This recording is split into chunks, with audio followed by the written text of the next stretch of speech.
Assalamualaikum warahmatullahi wabarakatuh.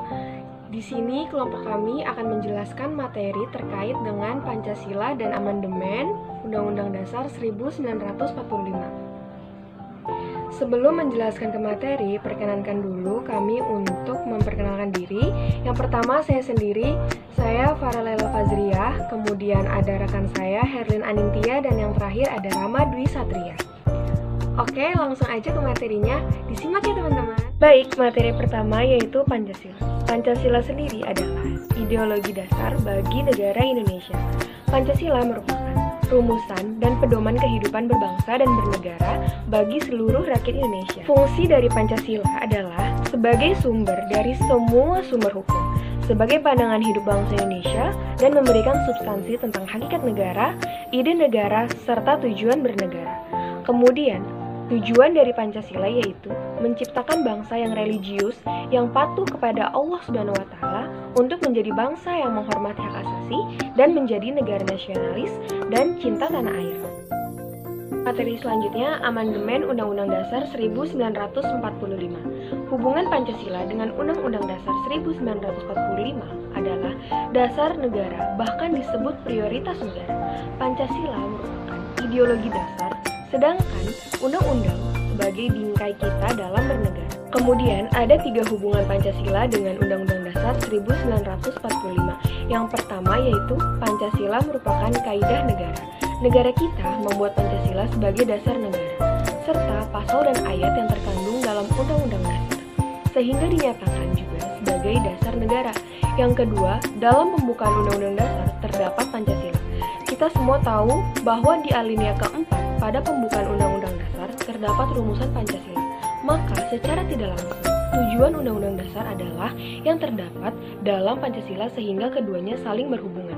Yang terakhir, kesimpulan dari Undang-Undang Dasar adalah Pancasila. Ketika kita mulai mempelajari pasal serta setiap ayat dari Undang-Undang Dasar, maka kita dapat menyimpulkan bahwa apapun isi di dalam Undang-Undang Dasar tetap saja kembali lagi kepada Pancasila sebagai dasar kita bernegara. Materi selanjutnya ada Amandemen Undang-Undang 1945. Amandemen merupakan kegiatan melakukan perubahan resmi terhadap Undang-Undang Dasar 1945. Dalam kegiatannya dilakukan perbaikan atau perlengkapan pada beberapa rincian Undang-Undang 1945 yang asli.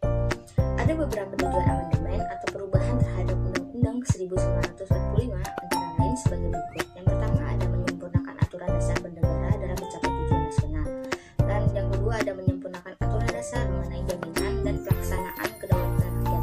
Dan yang ketiga ada menyempurnakan aturan dasar mengenai jaminan dan perlindungan hak asasi manusia atau disebut juga dengan HAM. Selanjutnya ada fungsi dan peran Pancasila dalam kaitannya dengan amandemen Undang-Undang 1945. Pancasila memiliki fungsi dan peran sebagai dasar ideologi Indonesia, sehingga untuk melakukan amandemen, Pancasila dijadikan landasan untuk membangun moral dan pandangan hidup bangsa yang terdapat dalam kandungan norma dan nilai Pancasila. Lalu materi selanjutnya ada hasil sebelum dan sesudah amandemen Undang-Undang 1945. Sebelum dilakukan amandemen, Undang-Undang 1945 terdiri atas pembukaan batang tubuh 16 bab, 37 pasal, 65 ayat dan terdiri dari 16 ayat, berasal dari 16 pasal yang hanya terdiri dari 1 ayat, dan 49 ayat berasal dari 21 pasal yang terdiri dari 2 ayat atau lebih, 4 pasal aturan peralihan dan 2 ayat aturan tambahan serta pembahasannya. Lalu setelah dilakukan terkali perubahan, Undang-Undang 1945 memiliki 16 bab, 37 pasal, 194 ayat, 3 pasal aturan peralihan, dan 2 pasal aturan tambahan. Dalam risalah sidang tahunan MPR tahun 2002, diterbitkan Undang-Undang Dasar Negara Republik Indonesia tahun 1945 dalam satu naskah sebagai naskah perbantuan dan kompilasi tanpa adanya opini. Tanggapan masyarakat terhadap hasil amandemen UUD 1945. Pertama, kita harus menghargai apa yang telah mereka perbuat untuk Indonesia. Kedua, kita pun semestinya harus bersikap selektif terhadap apa yang perlu dirubah ataupun tidak. Sikap kita seharusnya menghargai perubahan yang terjadi karena itu demi kebaikan.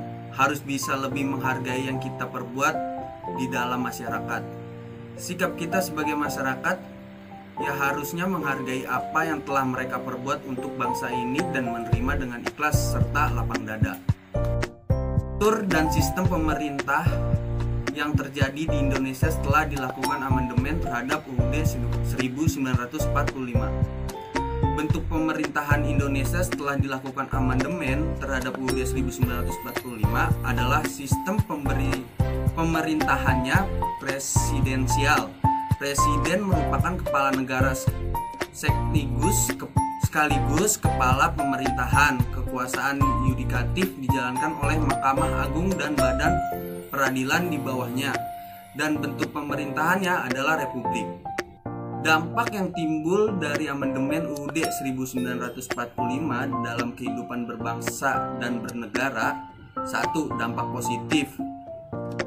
2. Menghilangkan pasal-pasal yang multitafsir pada UUD 1945, dapat menyesuaikan UUD 1945 dengan mengembangkan zaman.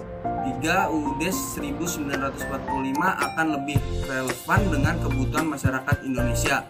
Dampak negatif: 1. Jika tidak dikaji dengan baik akan menimbul undang-undang yang menyulitkan rakyat. 2. Munculnya kebijakan otonomi daerah yang mengganggu pemerintah pusat. 3. Memunculkan konflik yang berkepanjangan di daerah. Sekian materi yang dapat kelompok kami sampaikan. Semoga dapat bermanfaat dan dapat dipahami. Wassalamualaikum warahmatullahi wabarakatuh.